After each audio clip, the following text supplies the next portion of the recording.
बिस्मिल्लाहिर्रहमानिर्रहीम। अस्सलाम वालेकुम दोस्तों, क्या हाल है? उम्मीद करता हूँ आप सब खैर खैरियत से होंगे। आज जिस टॉपिक पे हम बात करेंगे वो है एनीमिया यानी खून की कमी। तो आज मैं आपको बताऊंगा कि एनीमिया होता क्या है, किस वजह से होता है, इसकी वजूहात क्या होती हैं, तो अगर हो जाए तो उसका इलाज क्या है। तो सबसे पहले आप ये रिपोर्ट देखें। इस रिपोर्ट के बाद मैं आपको बताऊँगा कि इसका इलाज कैसे किया जा सकता है। देखेंगे अनीमिया क्या है, इसकी क्या वजूहात हैं और इसकी अलामात आप किस तरह से पहचान सकते हैं। आम जुबान में खून की कमी को अनीमिया कहा जाता है। अनीमिया आयरन की कमी की वजह से होता है, जिससे ऑक्सीजन जिस्म के हर हिस्से को अपनी जरूरत के मुताबिक मैसर नहीं आती।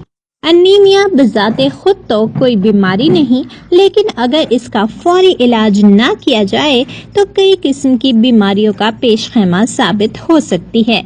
और याद रहे कि खवातीन मर्दों की निस्बत इसका ज्यादा शिकार होती हैं। तो चलिए नजर डालते हैं अनीमिया की वजूहात पर। हैवी पीरियड्स, प्रेगनेंसी और अल्सर्स अनीमिया की वजूहात बन सकते हैं। इसके अलावा ऐसी ग़िज़ा का इस्तेमाल जिसमें मिनरल्स और न्यूट्रिएंट्स खासकर आयरन, फॉलिक एसिड और विटामिन B12 की मिकदार ना होने के बराबर हो, ऐसी ग़िज़ा भी अनीमिया का पेशखैमा साबित होती है।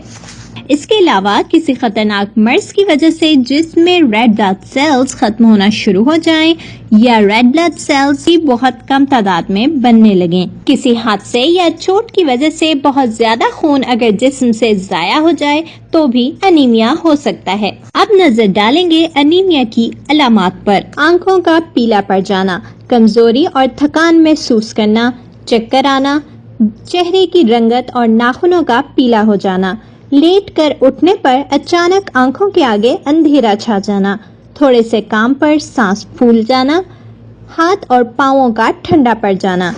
ये है वो अलामात जिनसे अनीमिया का पता चल जाता है। अगर आप ये तमाम अलामात या इनमें से चंद महसूस करें तो फौरी तौर पर अपना ब्लड टेस्ट करवा लें और डॉक्टर से रुजू। तो दोस्तों, उम्मीद करता हूँ इस रिपोर्ट से आपको समझ आ गई होगी कि एनीमिया होता क्या है और इसकी वजूहात क्या होती हैं। तो अब इसके इलाज की तरफ आते हैं। तो दोस्तों, आज जिस मेडिसिन का मैं आपसे जिक्र करूंगा अनीमिया के लिए वो है शरबत फुलाद। शरबत फुलाद में आयरन मौजूद होता है जो कि अनीमिया की कमी दूर करने के लिए बहुत मुफीद है। तो दोस्तों, अगर आपको या आपके बच्चे को अनीमिया है यानी खून की कमी है तो आप शरबत फुलाद इस्तेमाल करें। इंशाल्लाह अल्लाह करेगा कि ये एनीमिया का प्रॉब्लम इंशाल्लाह ख़त्म हो जाएगा। तो दोस्तों, आप इसके तरीका इस्तेमाल के बारे में बात करते हैं। तो तरीका इस्तेमाल नहायत आसान है। अगर एडल्ट है यानी बालग है तो 2 चम्मच सुबह और 2 रात को खाने के बाद लें, और अगर बच्चा है तो वो 1 चम्मच सुबह शाम खाने के फ़ौरन बाद लें।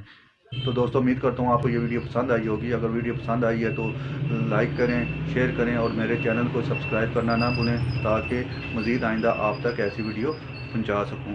तो इंशाल्लाह अगली बार किसी नए टॉपिक के साथ हाज़िर होऊंगा। उस वक्त तक इजाज़त दें। अल्लाह हाफ़िज़।